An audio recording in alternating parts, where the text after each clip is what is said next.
Welcome to the Korean Beauty Show, where we're talking all things Korean skincare, makeup, and more. If you want to learn about the hottest trending products and ingredients straight from South Korea, then this is the podcast for you.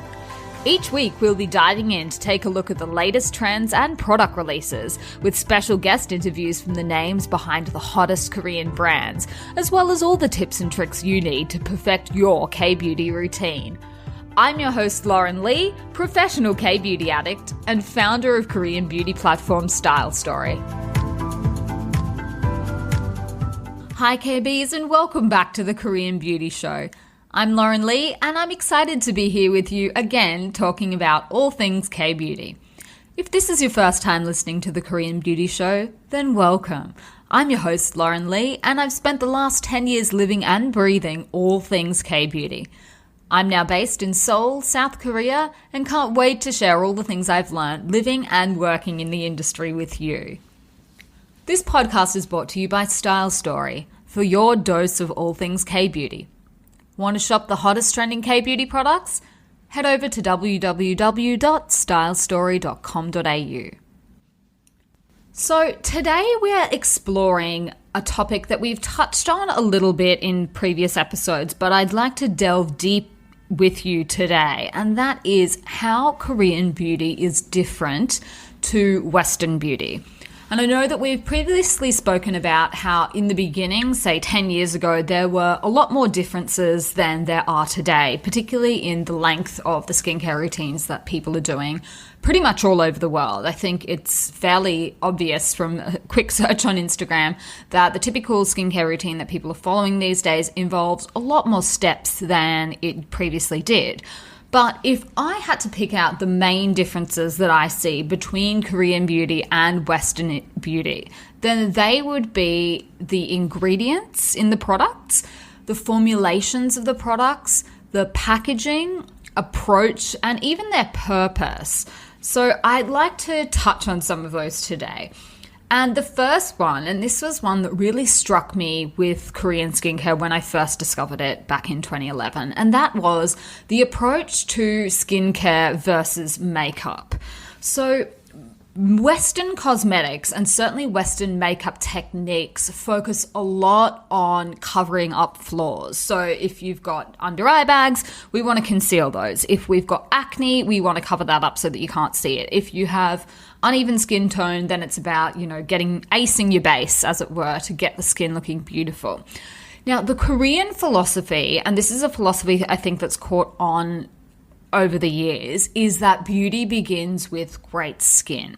So it's skincare first and makeup second. That's the Korean approach. So rather than covering up flaws on the skin with makeup, Koreans tend to focus on skincare products that can fix the underlying problem. So if eye bags are a problem, rather than looking for an excellent under eye bag concealer, Koreans would try and find a skincare product that can fix that and make everything look brighter and healthier and more hydrated. So I actually did a bit of digging to find out the statistics on this, and it turns out that 89% of Korean women, so basically all, would rather spend their money on skincare than makeup. So that is a pretty high statistic. Because I know certainly a lot of Koreans do spend their money on makeup. Makeup is very, very commonly worn in Korea. The style of makeup certainly is slightly different than Western style makeup in terms of the things that Koreans like to look at, highlighting, even the way they apply lip makeup, eye makeup, and things like that. But 89% of them would rather spend their money on skincare. So I think that lets you know where the priority lies in Korean beauty and in the products that are being developed and things like that. So even Korean makeup products, this is one thing that I was shocked by when I first delved into the world of K-beauty. Even Korean makeup products tend to focus on repairing skin issues, albeit while covering up. So for example, BB cream. BB cream, I know most people these days may not even think of it as sort of a Korean thing, but actually it was the Korean and Japanese that popularized Korean beauty products in the early 2010s. Skin 79 is a great example of a Korean brand that really, I guess, hit global fame with its BB creams. And their BB creams offer makeup coverage with skincare properties. And if you have a look at the formula of those Skin 79 BB creams, and certainly many other Korean BB creams, you'll see all of the same kind of ingredients that you would expect to see in a skincare product, like hyaluronic acid. I've seen snail mucin, which is a really, really popular product in K-beauty. And I've seen it at percentages in the formula that are higher than some skincare products, which is kind of mind-boggling if you think about it. So Korean BB creams were the ones that sort of the Western companies started copying off, I guess. I mean, that's just fact. So most Western companies these days do actually have a version of a BB cream. In my opinion, they kind of focus, again, more on the Western philosophy of makeup and less on the skincare thing. So I don't think that most of the Western BB creams that I've seen have a patch on the Korean ones. They're just not as good. The coverage is not as good. They're just basically tinted moisturizers. They're watered down versions of foundation, which kind of misses the point in my opinion. But anyway, Korean companies made that kind of product really, really popular, and then Western companies basically set about reproducing their own versions of that.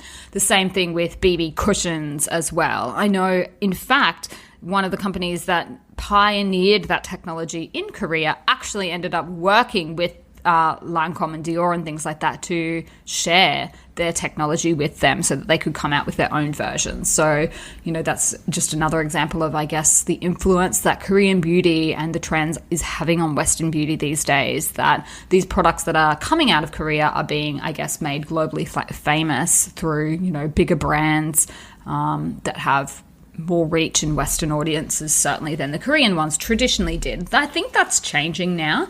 Certainly, Amore Pacific is a company that I can see doing big things in America. They've just entered Australia with Innisfree, and I believe they're also stocked in some Australian offline stores as well. So I think that will change. But the trend certainly 5-10 years ago was that Korean companies would invent something and then that technology would just blatantly be copied by a Western competitor, which is a bit of a shame, but I think that's hopefully changing now. So we shall see. Anyway, so that's one of the big differences that I have noticed, is the focus on skincare versus makeup. The next one is the idea of layering your skincare products.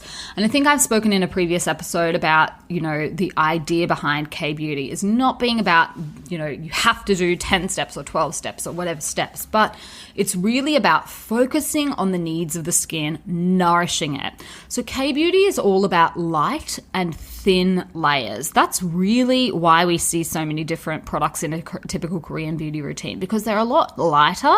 And, of course, the lighter the layers, the more issues that you can treat with various different products by lightly and gently patting them into the skin. And I think we also spoke in a previous episode about, Western skincare tending to focus on exfoliating to reveal new skin, lots of scrubs and high percentages of acids and things like that. Another way I've seen this play out is retinol. So retinol is just not an ingredient that we really see much in Korean beauty. And of course, it's all the rage in Western beauty. So I think that's just another way that you can see that the differences sort of play out. So each product in a Korean beauty routine serves a specific purpose. And, whether that's from the essence, from the serum, everything is designed with a focus in mind. Now, the other reason why I think layering is more common in K-beauty than certainly in Australia has a lot to do with the weather. So the weather here in Korea is just a lot more extreme than in other countries. Back in the day when I first moved to Korea, everyone used to tell me Korea has 4 distinct seasons. It's snowy winter, really hot summer, then, the seasons in between that are a bit more mild. Now, I think with global warming playing its part, that is less pronounced now. It's not always as hot in summer or always as cold in winter. But there's no denying that we get some really harsh winds coming down from Siberia here, and that wreaks havoc on your skin. It also is a lot drier here in winter, certainly than the winters that I've experienced in other countries.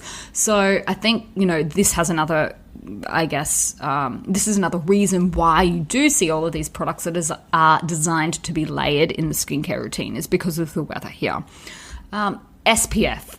I don't think anyone can talk about the Korean beauty routine without talking about the focus on SPF. Koreans take their UV protection extremely seriously, to the point where it's very common to see certainly older women walking around with full gloves covering their arms, even in summer, with, really big visor hats, sunglasses. Like some people even wear what I call the beekeeper outfit, which essentially is looks like a beekeeper, like no part of the sun is touching their body. And even if people don't take it that seriously, they certainly take it seriously enough to wear SPF every day. So sunscreen is a really important part of the Korean beauty routine. And obviously there's a link here to the brightening products that we've talked about previously.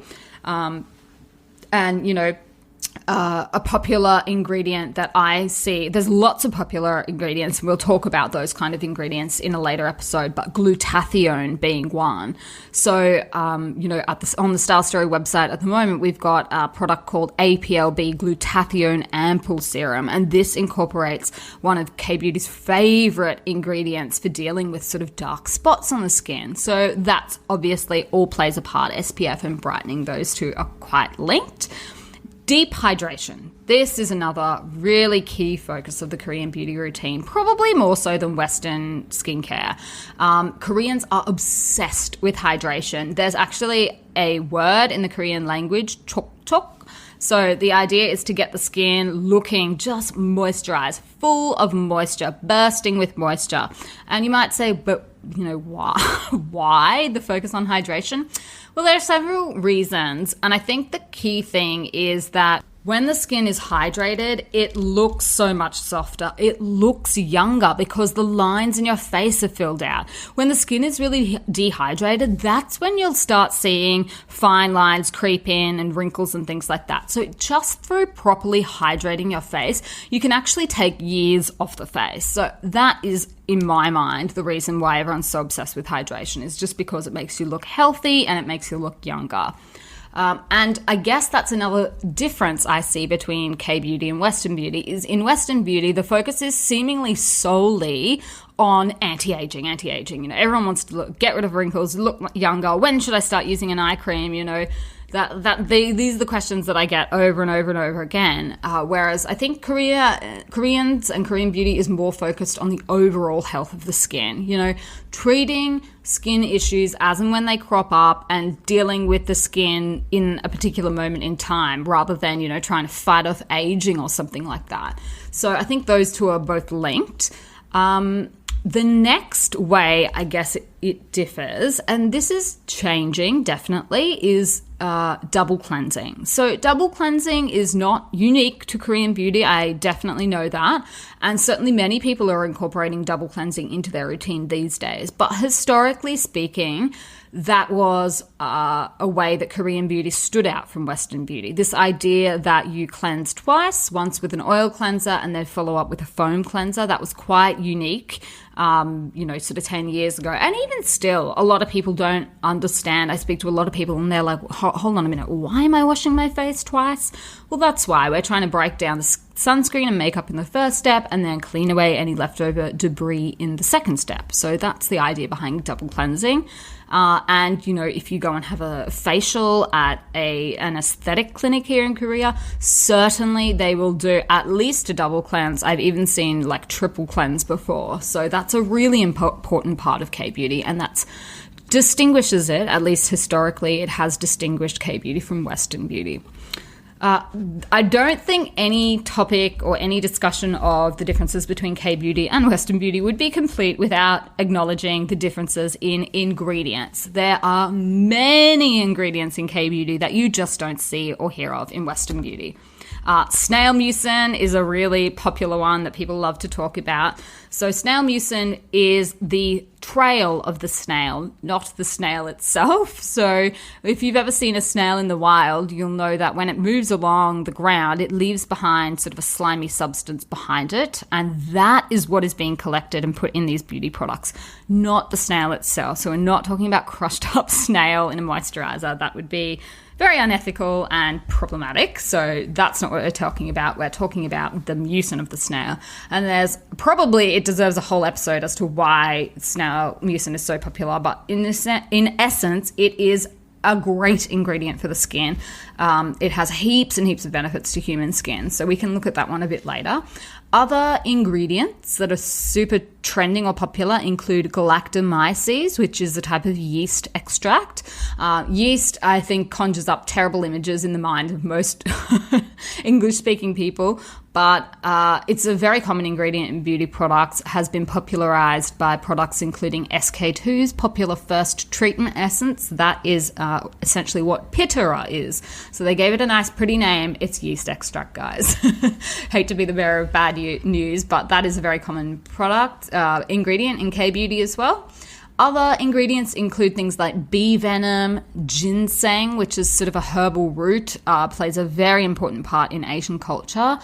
Fermented ingredients generally. Koreans eat fermented food like kimchi. They love fermented ingredients in their skincare.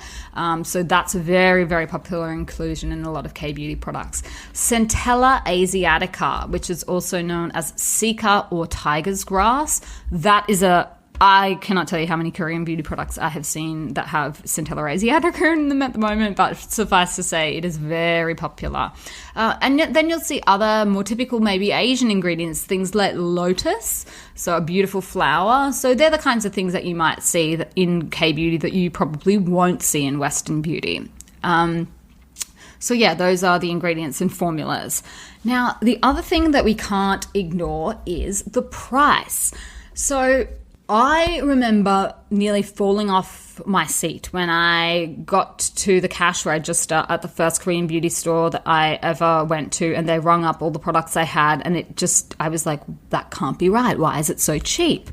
Now, there's a lot of reasons why Korean products are cheaper than their Western counterparts. One, the main one being that historically manufacturing costs have been lower in Korea.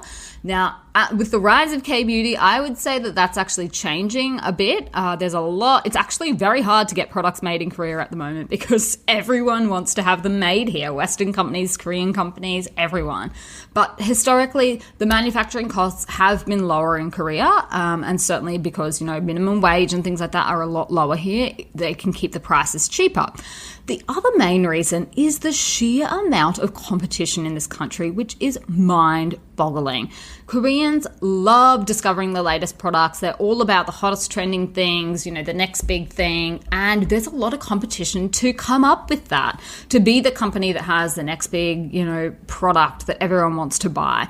So competition is really stiff. Someone suggested to me, and I would tend to believe it, that there could be as many as 13,000 Korean beauty companies in Korea, which is just crazy.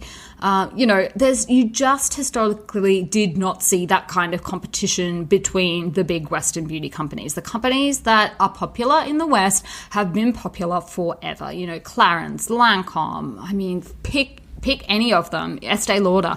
These are companies that have been around for a very, very long time, and there's just not that level of competition around them. I know indie beauty is being a thing. It has been a thing for the past, certainly I'd say 5 years. The rise of indie beauty companies, including ones that are majorly disrupting the industry. Companies like Drunk Elephant, Glossier, things like that. But there is nowhere near the level of competition that you see in Korea. So, that has a massive impact on price. It has a massive impact on the ingredients, the formulas, the innovation, the design. Koreans are very visual. They're great at design. They design some absolutely beautiful things, not just cosmetics. So innovation is the last point that I had on my list. And innovation is a key factor for the Korean beauty labels just because of this competition that we're talking about. It's been said that Korea is 10 years ahead of Western skincare technology. And to be honest, I believe that.